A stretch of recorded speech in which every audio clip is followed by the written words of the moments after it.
First, I'd like to welcome Chaiwe Mushauko. Chaiwe, can you please tell us a little bit about yourself and from your experience, how is AI actually showing up in the WASH sector on the ground and also who is benefiting so far? Okay, thanks, Alec, for that lovely initial introduction. My full name is Chaiwe Mushauko Sanarse, and I am the founder of CADEF, Catalyst Development. It's a social enterprise developed out of Lusaka, Zambia. And it focuses on nexus sectors, so water and sanitation, climate change, agribusiness, and public health, and offers solutions to local challenges in that regard, with a focus of the local experts, citizens at the center of the decisions and the solutions and the innovations that catalyze change in this development space. That said, one of the things that we have been working actively in is in the area of AI capacity development innovations from this local context, working very closely with Baobab Tech, and my colleague Olivier will come in and speak a bit about that collaboration and what they do at Baobab Tech with regards to Wash AI. So, yeah, I bring a very strong local lens into this conversation. Thank you for having me today. Okay, great. So next, I'd like to welcome Olivier Mills. Olivier, can you also tell us a little bit about yourself and what you think is the top thing people need to know based on your experience today about AI, specifically when it comes to either wash or water resources? Thanks, Alec. So my name's Olivier. I have a WASH background. I'd say I worked on a number of WASH projects in my early career. So more of a civil engineer by training, only applied civil engineering in the WASH sector, and have always worked in tech in parallel. And in the last 4 years, I would say, really have been focusing more on the tech side of things. So kind of went to the dark side, if you wish. And so Baobab Tech, our focus is evolving, and it started off with looking at how we can apply the innovations that we're seeing in AI, the rapid innovations in AI within the social impact space. So we work across different sectors. WASH is always close to heart, which is why we always have our hands in the space and always will. I think, but we've worked across other sectors as well. Right now, I would say, considering the path that AI is taking, we can talk about it in a minute, but we're really trying to focus on how we can do AI differently. AI is getting quite a bit of a dark side of itself. I mean, the recent news you've probably heard with OpenAI's contribution to certain government bodies, and there's a lot of concerns within the space. So as an organization focused on social impact AI, we really want to focus our efforts within how we can do this more ethically and how we can do this more sustainably. So that's kind of our renewed focus this year. In terms of what one things to consider within the sector in AI, I mean, the reality is that we can't avoid it. So my one takeaway would be, I would say, obviously, like, don't ignore it, but also don't let yourself get pulled by the hype of it either. So that's my 2 cents to answer that question. It's a combination of don't ignore it, but also don't get carried away by the large currents of hype that is happening as well. Chaiwe, did you want to come in for 2 minutes or so and say anything else about how AI is showing up for you in your work? Yeah, so largely we cannot ignore that AI is a part of our daily lives going forward. And so we have been actively making the best use of the AI tools that are accessible to us in the sector and in the work that we do. But then that also allows us to see potentially what that looks like with sector players that we work with. We work very closely with water utilities, stakeholders on the ground, implementers, funders. And so we have an insight into what the expectation is with respect to how we see and perceive outputs that AI can add value to. And some of the things that we've been able to make use of are things like behavior change communication and IEC acceleration, using those AI tools to optimize the way that we develop, communication products in the wash sector, the way that we translate certain key outcomes or outputs that are meant to be applicable or acceptable at the very local level. So things like translation, those are tools you cannot ignore AI. I mean, it comes in and supports the translation, given the local context may need that use of different language in terms of the IC material that we let out. But beyond that, the very technical issues as well, we can talk about predictive infrastructure. So things like leak detection, and that is usually the case, especially in developed contexts, but we're seeing that is a need as well in the developing context where non-revenue water is a challenge, and there's a lot of leakage and a lot of loss of revenue as a result. So those conversations are really starting to take shape, and institutions cannot look away. Clearly they are, and there is a huge interest in those areas. So I think I'll touch on a little bit more later, but I believe this is where we are seeing some of the key outcomes. Great, thank you. That's a good overview. And I know you all have a short presentation for us, so I'm sure you'll get into more details, but we can now transition to that part of the session, and you can dive a bit further into the topic. So over to both of you. You do have IT support, so just let them know Yep. when to move the slide. Thanks. Yeah, we can switch slides. Yeah, so we only have a short presentation, and I think we could be spending hours on digging into some of the details. So for the first part, so we'll iterate between Chaiwe and myself on this presentation.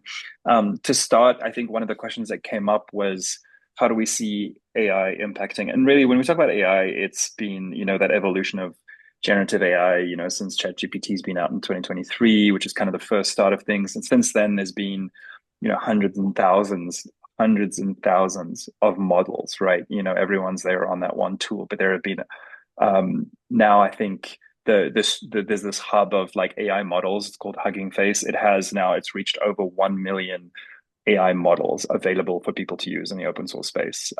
So while I think we see a lot of they're focusing on these generalized tools with a single tool or two, there's, just so there's over 1 million models available for pretty much an application for each model is there.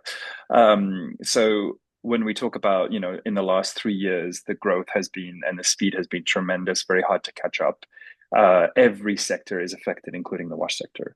And this question that was brought up, how do we see AI impacting wash and water resources in the next 2 years? I mean, to be honest, I can barely tell you what's going to happen in the next 6 months, and I have my finger on the pulse on AI every day. I think even people working on the tools and building these models can't necessarily tell you what's going to happen. But what I'd like to share is a little bit of trends that are happening that are both global and specific to WASH.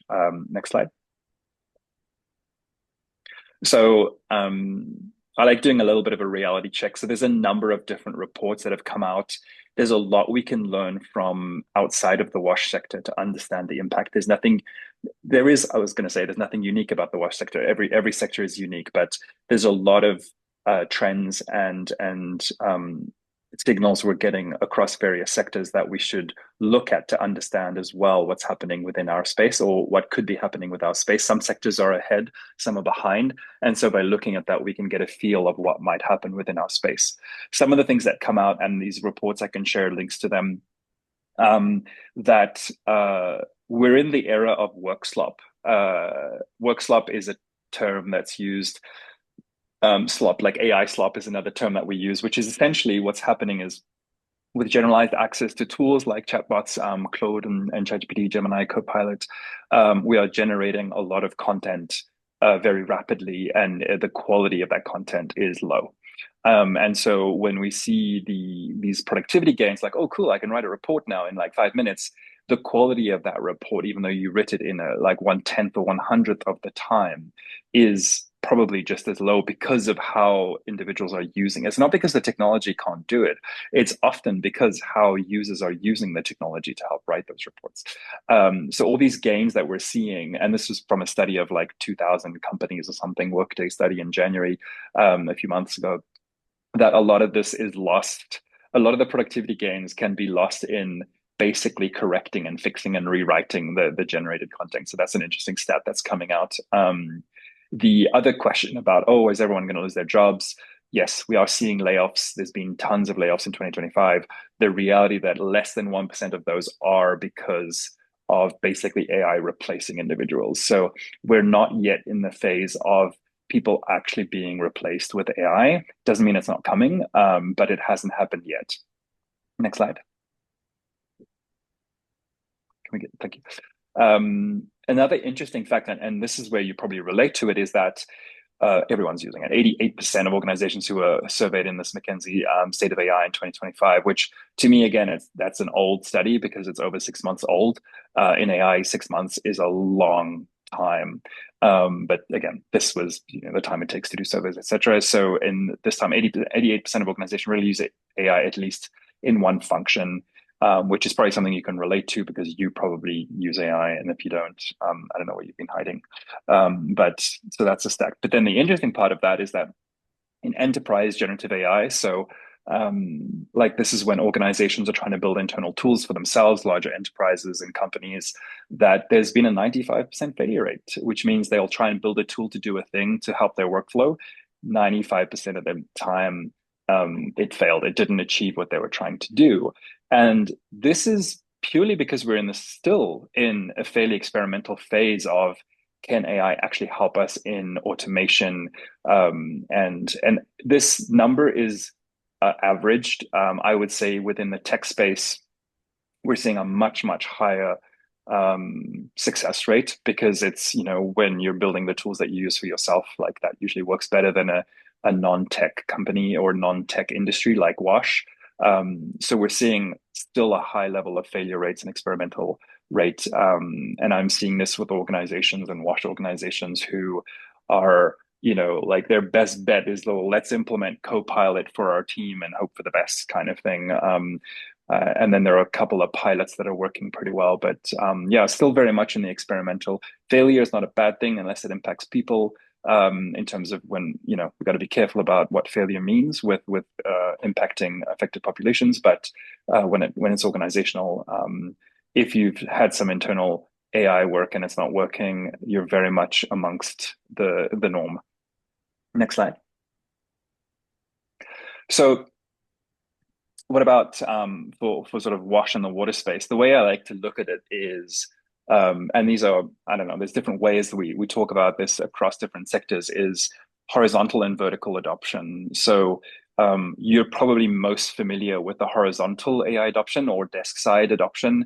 And this is the use of general tools, generalizable AI.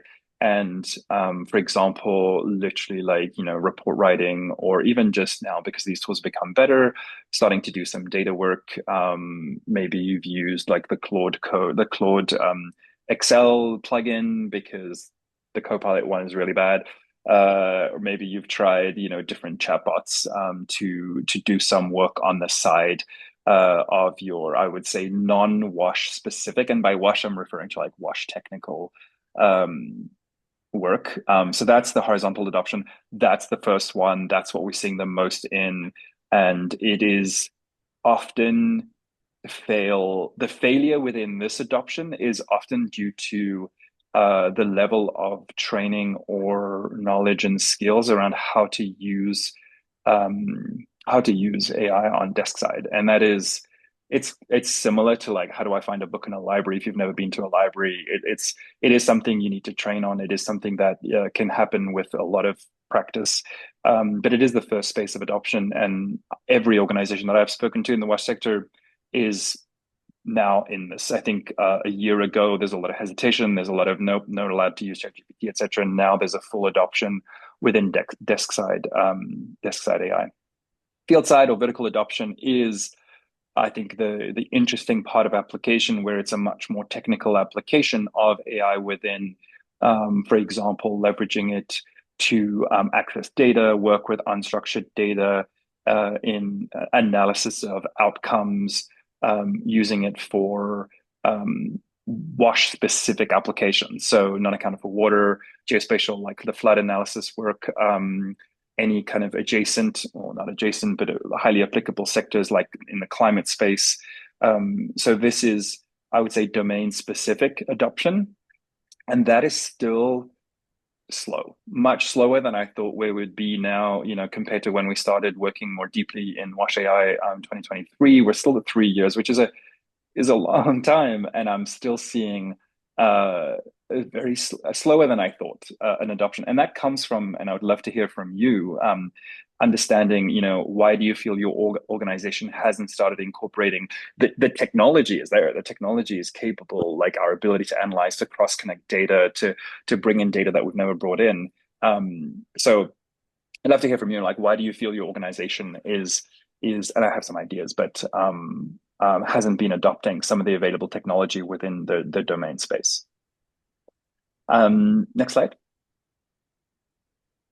So so in terms of what I'm seeing is the first uptake is in that horizontal desk side, use of chatbots to do some like admin work and report writing and a bit more technical.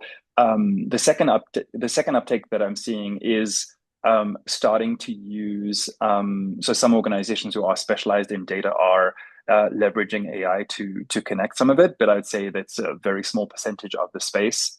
And then the third one is I would say the full embedding of AI tooling within operational spaces. And so, service providers and trying to connect data within their day-to-day operations.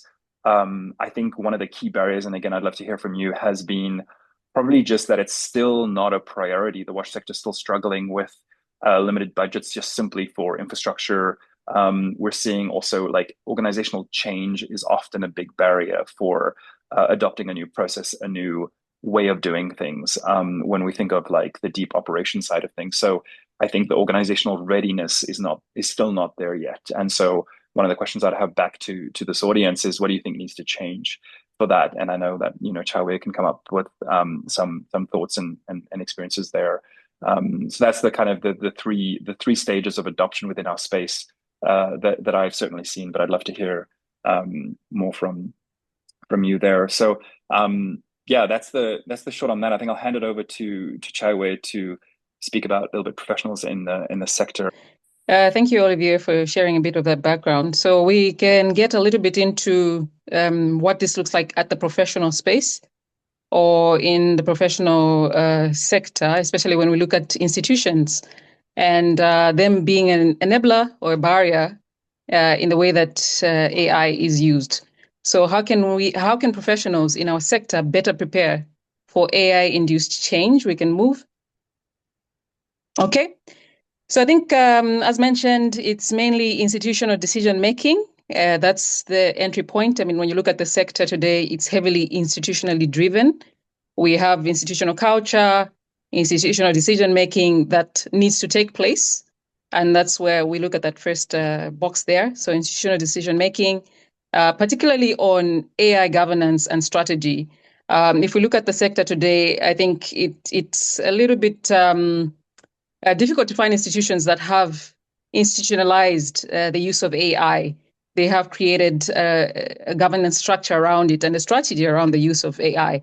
And so you find that in most cases, the individual aspect, so the employees or the teams that are in these institutions would have already progressed considerably and have had a better understanding of what they could do to enhance institutional structure, as well as improve their work with AI. But if that decision-making level has not adopted those decisions yet and has not framed up, then that institution is limited in the adoption process.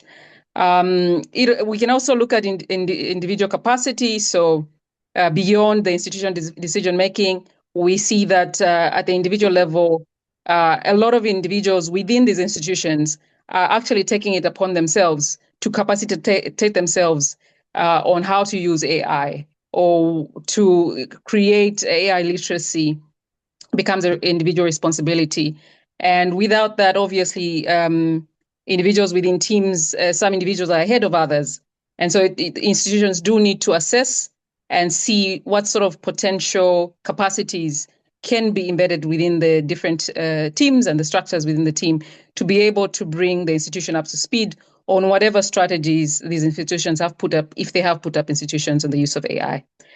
Thirdly, we look at the team capacity. So beyond the individuals, it's really what sort of collaborative approaches are we looking at within the team, but outside of these institutions? How does an institution like CADEV work with its clients, and how do they understand, or at whatever level do they understand the collaboration in the way that we work if we're extensively using AI versus an institution that may not have those strategies, that understanding or that governance in place in the use of AI. So that said, I think it takes a collaborative, institutional but sector-wide approach in the way that AI is used in the WASH sector. So we can move. Okay.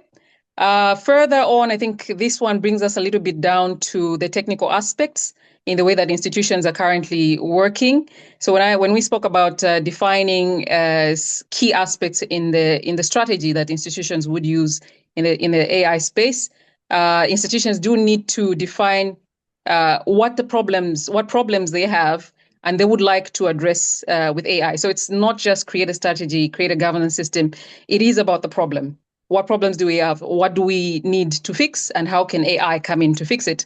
As mentioned earlier, the things that we've seen happen and the things that are low-hanging fruits in offering solutions that AI can offer solutions to in the sector include things like leak detection, non-revenue water. I think these are recurring problems across the globe.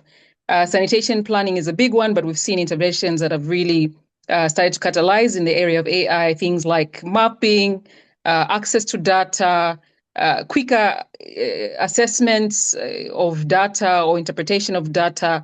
We've seen a lot in the area of climate forecasting now, progressive predictive tools that are now in place to have us access to what may come in terms of water access for communities. So those things are coming up, but beyond governance, we also look at, potentially what resources are available for us to take action on some of these tools that are needed to advance in these areas that need intervention. Moving into infrastructure, investment in data infrastructure and digital systems, as mentioned, I think this is more of a resource issue. So who makes the decision on the resources that should go into the use of AI at institutional level and at individual level, or as a result, individual capacity level? I think this is something that is critically needs to be looked at within institutional structures and budgeted or allocated from a resource point of view. And then finally, we go into aspects of ethical and responsibility around AI use or responsible AI use. I think that's a major challenge. I think that is the entry-level concern in the use of AI in the sector. It's, can we regulate it? Is it potentially going to go out of control? What are the parameters and barriers that we need to consider in terms of us effectively implementing these ethical parameters within these institutions or in the use of AI at an individual level? We can move. Okay. And how can capacity building and training support work, or how does it look? We can move. So I think I'll try and be very quick here. So there's the individual component. And as we started the pause earlier, we asked, what is the interest? And the interest in terms of capacity building at the individual level is very high. It starts with us understanding what AI literacy is And AI literacy is slightly different from AI skills, because with literacy, we're trying to understand, what is AI? What is it? What are the strengths? What are the limitations? Is it something that I want to capacitate myself in? In what area? What direction am I taking? How does this improve my work? How does it improve the sector? So that literacy is really that knowledge that is needed for us to make the right decisions on what we want to do with AI.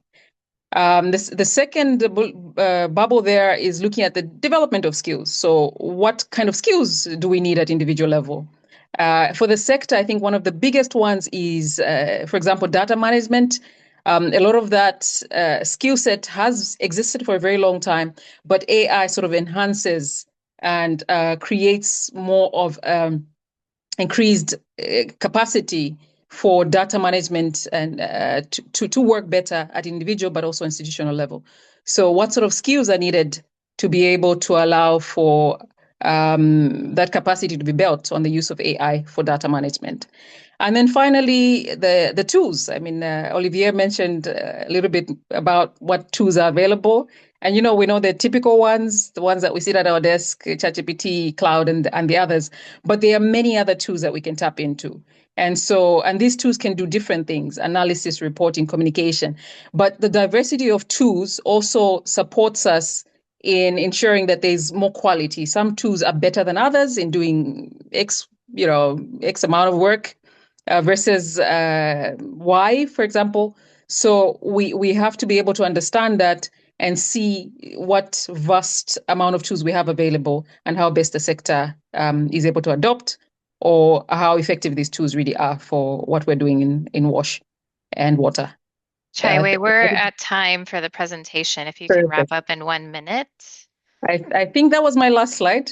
We can move, but that was definitely my last slide. Thank you. Perfect. Okay, great. Our next bit of time spent with the speakers is going to be actually addressing some of the questions that were raised in the pre-registration. So I'm going to pose this to both of you. What specific roles within uh, WASH systems will have to transform or adapt the most to AI? And if I can add a question that I know is getting a lot of attention in the chat, if you can also specifically focus on the sanitation and hygiene aspects of those systems, just so we aren't only focusing on water. So I'm going to hand it over to you to decide who goes at that first. Okay, I'm happy to take that on. So, what specific roles? I think I can answer this from a point of view of what I've seen.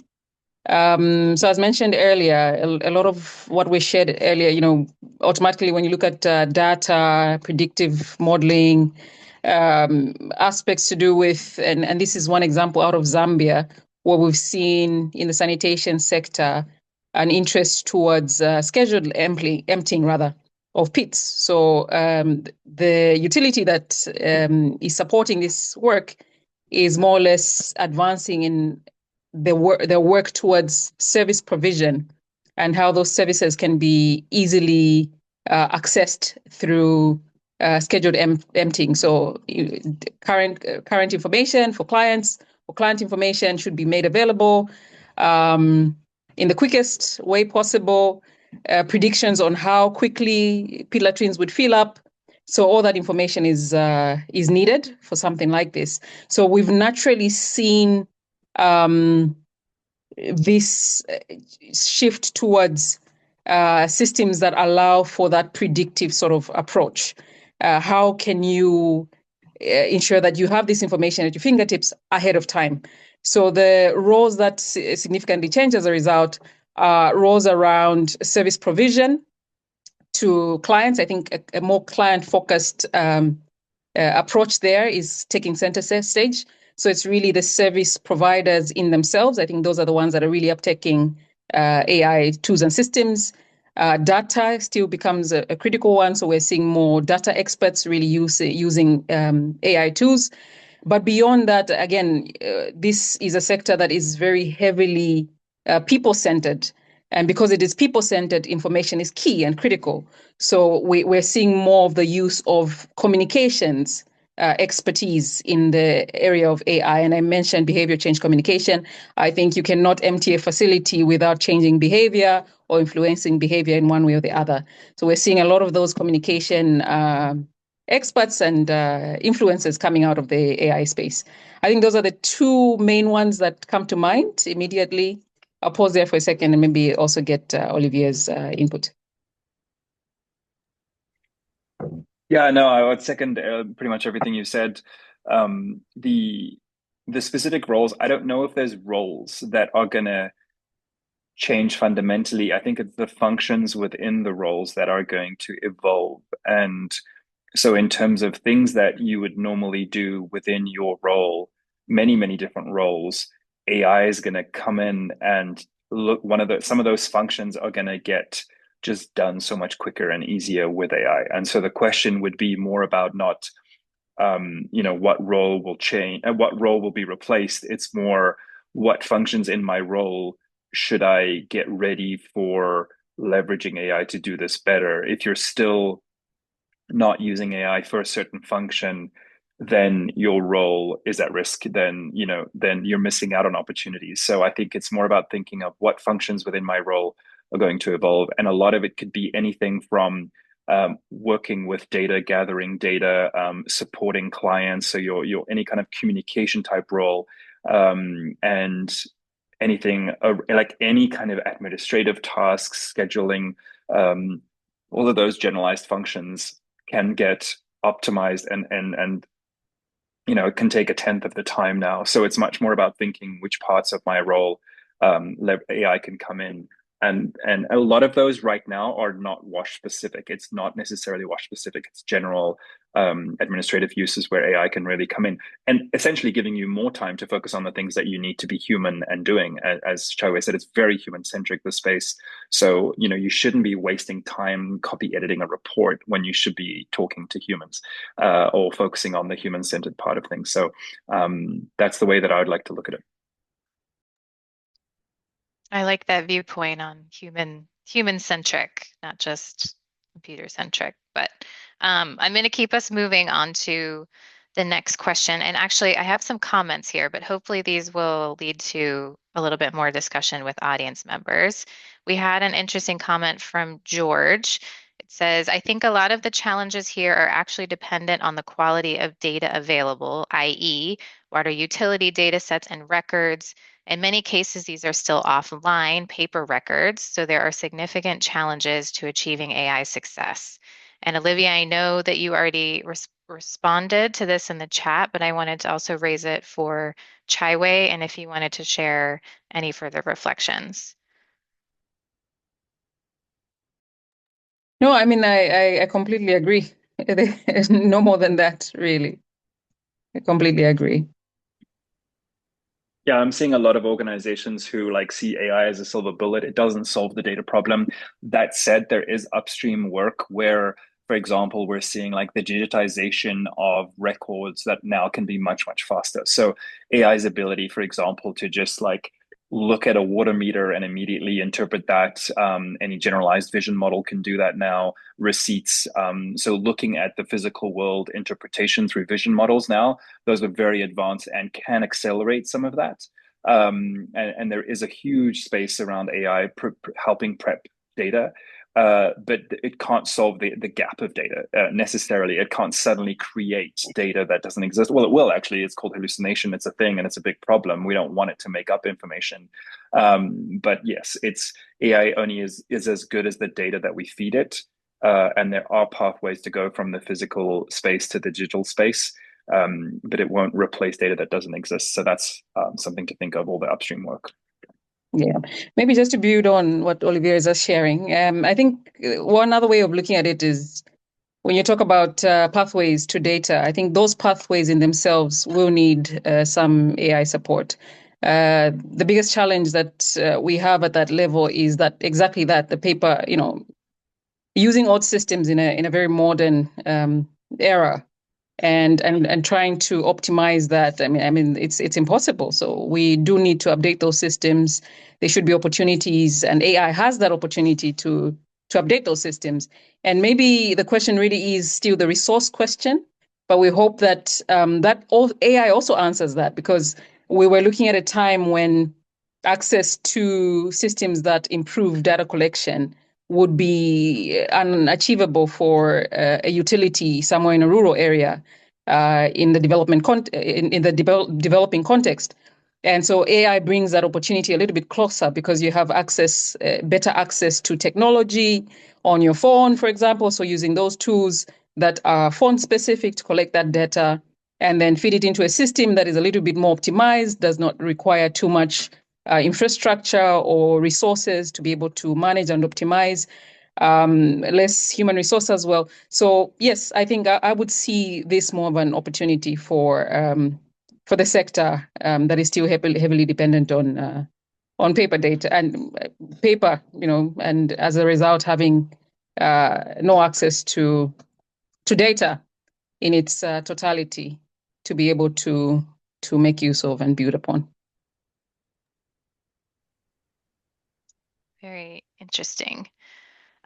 Just following along with some other comments in the chat, I'm gonna, I think, get more to the heart of the question, which is, what are some examples of the field side AI you mentioned in your presentation, and any suggestions on how to encourage field side adoption by organizations or groups? Mm. Beyond just using a chat bot Yeah. was No, the that's main the yeah. comment. Yeah, that's the thing. I think we're still seeing, like when we look at adoption, because we generalize it, we'll say, oh, there's like huge adoption. It's like, yes, if you consider using a chatbot for administrative work, yes, technically that's adoption. I think the only thing that I have seen is still experimental. It's basically, if the organization is big enough and they have data scientists on the team, we're starting to see the development of tools to work with data and leveraging AI to work with data. So I'm seeing that in the geospatial space, seeing it with, like, for example, a lot of the big data that's available with, like, the flooding has become very popular, like Google's tool with the flood, their flood tool.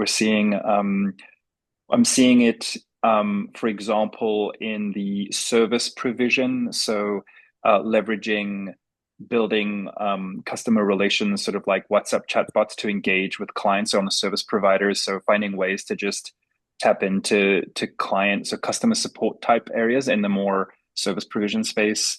I think the speed is slow because of again, organizational change. It's not, the technology is ready, but I'm not seeing as much adoption that I thought they would be at this level. And I don't have an explanation. That's why I'm really curious to hear kind of organizations. I think larger organizations, NGOs, have had issues with valid concerns around privacy, data privacy, and sort of sending all this data to these US-based cloud AI systems, and there's concerns there. So again, it's the larger organizations who have access to smaller models and are capable of doing it. I think once we see a larger ecosystem of availability of tools and models that small organizations can literally adopt and pick up the same way they picked up ChatGPT and start using it, I think we might see an acceleration of uptake. We just haven't seen the sector-specific off-the-shelf tooling available to organizations. And I think that's been a bit of a delay. Yeah, and that's exactly what I was going to say regarding sector-specific tools, where in a space where these tools are general, they are not designed necessarily exclusively for the wash sector. So it would be great to see what comes out. I mean, we have some examples like M Water that has been very helpful. It's grown significantly in the sector.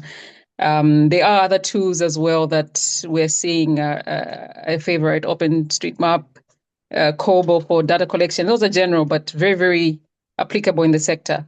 So it's an opportunity, I'd say, more than anything, is given a chance. And we're talking about innovation here. So given a chance, we would like to see more experts come into the space. I mean, Olivier is one of the few. More experts come into the space and see what these needs are, make those tools available off the desk in the field where they're needed. And then, we can safely say we have something that is tailor-made and accessible for the sector.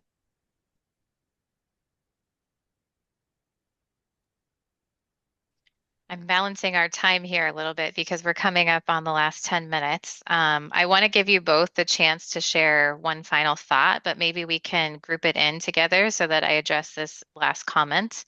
And I know you both can also go to the chat. So we had a comment from Fabio noting that they work a lot with geospatial analysis for WASH projects and that the problem is not a lack of tools or even data, but it's lacking the capacity to transform a decision into like a sequence of analysis. So the question is it the logical model to go from data to decision to that? There is Mm. limited skill. Do you have any final thoughts or reflections on Fabio's comment slash question?